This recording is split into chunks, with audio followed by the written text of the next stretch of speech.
విజయశాంతి రాజీనామా. ఎన్నికల ముందు చిట్టా చితక చోటా బడా నేతలు ఎవరైనా యాక్టివ్ గా ఉంటారు, ప్రచారంలో దూసుకుపోతూ ఉంటారు. ప్రెస్ మీట్స్ పెట్టి ప్రత్యర్థులపై ఢీ అంటే ఢీ అనేలా విమర్శలు కూడా గుప్పిస్తూ ఉంటారు. అసెంబ్లీ ఎన్నికల కంటే ముందు ఎప్పుడూ యాక్టివ్ గా ఉండే నాయకులు సరిగ్గా కీలకమైన పార్లమెంట్ ఎన్నికల సమయంలో దమ్మున ఉండిపోతే అనేక అనుమానాలు కలుగుతూ ఉంటాయి. అలా అనుమానాలు రేకెత్తిస్తున్న నాయకురాలు విజయశాంతి అలియాస్ రాములమ్మ.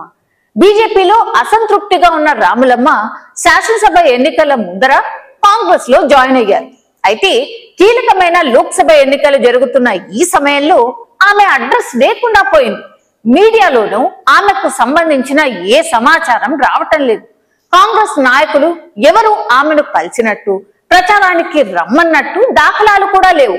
ఆమె బీజేపీ నుంచి కాంగ్రెస్ లో చేరినప్పుడు తనకు మెదక్ ఎంపీ టికెట్ ఇవ్వాలని షరతు పెట్టిందట.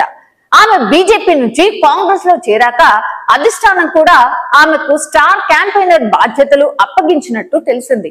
కాంగ్రెస్ పార్టీ నుంచి పోటీ చేయాలనుకుంటున్న వారు ఎంతటి వారైనా సరే దరఖాస్తు పెట్టుకోవాలని, పరిశీలించి టికెట్ ఇస్తామని పార్టీ నాయకత్వం షరతు పెట్టింది. చాలా మంది అప్లికేషన్లు పెట్టుకున్నారు.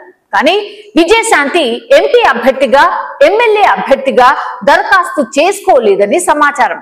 దాంతో ఎంపీ ఎన్నికల్లో ఆమె పేరును పరిగణలోకి తీసుకోలేదని తెలుస్తోంది. బహుశా తన సీనియారిటీని, పాపులారిటీని నాయకత్వం గుర్తించలేదనే కోపం ఉందేమో. అందుకే లోక్సభ ఎన్నికల్లో సైలెంట్ గా ఉండిపోయింది.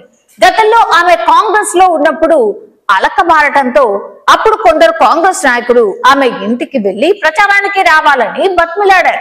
అయినా కేర్ చేయలేదు. కానీ ఈసారి కాంగ్రెస్ అధికారంలో ఉండడంతో ఆమెను పట్టించుకునే నాథుడి లేకుండా పోయాడు. ఆమె బీజేపీ నాయకులపై అసంతృప్తితో రగిలిపోతున్న సమయంలో, అంటే 2022లో మీడియా సమావేశంలో మాట్లాడుతూ తన సేవల్లో పార్టీ కోసం ఎలా ఉపయోగించుకోవాలో పార్టీ రాష్ట్ర చీఫ్ బండి సంజయ్ లక్ష్మణ్ కు తెలియాలని అంది. పార్టీ నాకు బాధ్యత ఇచ్చినప్పుడు నేను ఏదైనా చేయగలను. ఎలాంటి బాధ్యత ఇవ్వకుండా నేనేదో చేస్తానని ఎలా ఆశిస్తారు అని ఆమె ప్రశ్నించింది. విజయశాంతి ఎప్పుడు కీలక పాత్ర పోషిస్తుందని వ్యాఖ్యానించింది.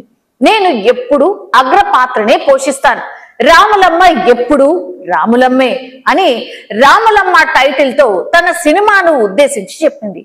కాంగ్రెస్ లో రీఎంట్రీ తర్వాత తనకు ప్రాధాన్యం ఇవ్వడం లేదనే అసంతృప్తితోనే ఉందా? సినిమాల్లో ఒక వెలుగు వెలిగిన ఈమెను రాజకీయాల్లో ఏ పార్టీ కూడా పెద్దగా పట్టించుకోలేదు. పార్టీల నుంచి ఆమె ఆశిస్తున్న ప్రాధాన్యత ఆకాశమంత ఎత్తున ఉంటే పార్టీలు ఇస్తున్న ప్రాధాన్యత భూమిపైనే ఉంది. రాజకీయాల్లో ఎవరు ఎవరికి ప్రాధాన్యత ఇవ్వరని, ఎవరికి వాళ్ళుగా తామే అవకాశాలను సృష్టించుకొని ఎదగాలన్న సూత్రం రాములమ్మకు తెలియకపోవచ్చు. ఆమె సినిమాల్లో ఒకప్పుడు టాప్ హీరోయిన్, అందులో సందేహం లేదు. కానీ రాజకీయాల్లో ఆమె జీరో అయింది. ఈ క్రమంలోనే ఎన్నికల ముందు విజయశాంతి సైలెంట్ గా ఉండడంతో ఆమె కాంగ్రెస్ పై అసంతృప్తిగా ఉందా, హస్తానికి గుడ్ బై చెప్పనున్నారా అనే అనుమానాలకు తావిస్తోంది. సోషల్ మీడియాలో సైతం ప్రచారం జరుగుతోంది.